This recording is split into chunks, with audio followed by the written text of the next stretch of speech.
ಭಾರತದ ನಕ್ಷೆಯಲ್ಲಿ ನೋಡ್ತಿರೋದು ದಕ್ಷಿಣ ಭಾಗ. ಇಲ್ಲಿ ಇವತ್ತಿನ ಕರ್ನಾಟಕದ ಬಳ್ಳಾರಿ ಜಿಲ್ಲೆಯ ಬಳಿ ತುಂಗಭದ್ರಾ ನದಿಯ ತಟದಲ್ಲಿ ಹಂಪಿ ಇದೆ. ಇದು ಒಮ್ಮೆ ವಿಜಯನಗರದ ಸಾಮ್ರಾಜ್ಯದ ರಾಜಧಾನಿಯಾಗಿತ್ತು. ಇತಿಹಾಸ, ಕಲೆ, ಧರ್ಮ, ಧೈರ್ಯ ಎಲ್ಲವೂ ಇಲ್ಲಿ ಬದುಕುಳಿದಿದ್ದವು. ಇವತ್ತು ನೀವು ನೋಡ್ತಿರೋ ಹಂಪಿ ಕೇವಲ ಕಲ್ಲುಗಳಲ್ಲ, ಇದು ಇತಿಹಾಸದ ಜೀವಂತ ನೆನಪು. ಹಂಪಿಗೆ ಪಂಪಾ ಕ್ಷೇತ್ರ, ಕಿಷ್ಕಿಂಧ ಕ್ಷೇತ್ರ, ಭಾಸ್ಕರ ಕ್ಷೇತ್ರ ಅಂತ ಹಲವಾರು ಹೆಸರಿದೆ. ಈ ನಾಡಿಗೆ ಸಂಬಂಧವಿರುವ ಕಥೆಗಳು ರಾಮಾಯಣ ಕಾಲದವರೆಗೂ ಹೋಗುತ್ತವೆ. ಇಲ್ಲಿನ ಇತಿಹಾಸ 106 ವರ್ಷ ಹಳೆಯದು. ಆದರೆ ನಿಜವಾದ ವೈಭವ ಶುರುವಾಗಿದ್ದು 1336 ಇಸ್ವಿಯಲ್ಲಿ. ಆ ಶತಮಾನದಲ್ಲಿ ಹರಿಹರ ಮತ್ತು ಬುಕ್ಕರಾಯರು ವಿಜಯನಗರ ಸಾಮ್ರಾಜ್ಯವನ್ನು ಸ್ಥಾಪಿಸಿದರು. ಆನಂತರ 200 ವರ್ಷಗಳ ಕಾಲ 4 ರಾಜವಂಶಸ್ಥರಿಂದ ಆಳಲ್ಪಟ್ಟಿತ್ತು. ವಿಜಯನಗರ ತನ್ನ ಶ್ರೇಷ್ಠತೆಯ ಶಿಖರ ತಲುಪಿತ್ತು ಶ್ರೀ ಕೃಷ್ಣ ದೇವರಾಯರ ಕಾಲದಲ್ಲಿ. ಅವರ ಕಾಲದಲ್ಲಿ ಅಂತಾರಾಷ್ಟ್ರೀಯ ವ್ಯಾಪಾರವು ಉನ್ನತಿಗೆ ತಲುಪಿತು. ಅವತ್ತು ಈ ನಾಡು ದಕ್ಷಿಣ ಭಾರತವನ್ನು ಮಾತ್ರವಲ್ಲ, ಇಡೀ ದಿಗಂತವನ್ನೇ ಆಳುತ್ತಿತ್ತು.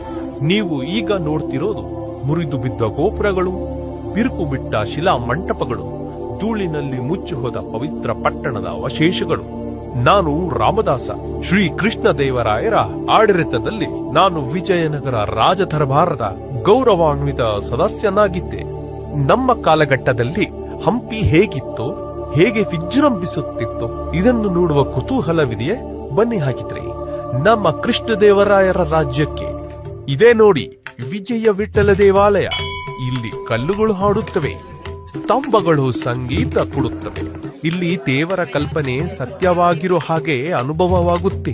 ಇದೇ ನೋಡಿ ಹಂಪಿಯ ಕಲ್ಲಿನ ರಥ. ನೀವು ನೋಡ್ತಿರೋ ಶಿಥಿಲವಾದ ರಥವಲ್ಲ, ನನ್ನ ಕಾಲಘಟ್ಟದಲ್ಲಿ ಕಲ್ಲಿನ ರಥ ಹೇಗಿತ್ತು ಎಂಬುದನ್ನು ನೋಡಿ. ಇದು ಒಂದೇ ಕಲ್ಲಿನಿಂದ ಕೆತ್ತಲ್ಪಟ್ಟ ಶಿಲ್ಪ. ಇದು ಚಲಿಸೋದಿಲ್ಲ, ಆದ್ರೂ ವಿಜಯನಗರದ ಗುರುತಾಗಿ ಉಳಿದಿದೆ. ನೀವು ಕೇಳ್ತೀರಾ ವಿಜಯನಗರ ಎಷ್ಟು ಶ್ರೀಮಂತವಾಗಿತ್ತು ಅಂತ? ಬನ್ನಿ ನಾನು ತೋರಿಸ್ತೀನಿ. ಇದೇ ನೋಡಿ ಹಂಪಿ ಬಜಾರ್. ಚಿನ್ನ ನದಿಯಲ್ಲಿ ಹರಿತಿರ್ಲಿಲ್ಲ, ಆದ್ರೆ ವ್ಯಾಪಾರದಲ್ಲಿ ಹರಿತಿತ್ತು.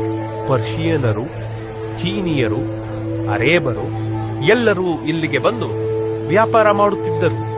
ವಿದೇಶಿ ದೂತರು ಕೂಡ ಬಂದು ಈ ನಾಡಿನ ವೈಭವ ನೋಡಿ ಬೆರಗಾಗಿದ್ದರು. ನೀವು ಈಗ ನೋಡ್ತಿರೋದು ವಿಜಯನಗರ ಸಾಮ್ರಾಜ್ಯದ ಶ್ರೇಷ್ಠತೆ ತೋರಿಸುವ ಮುಖ್ಯ ಸ್ಥಳ.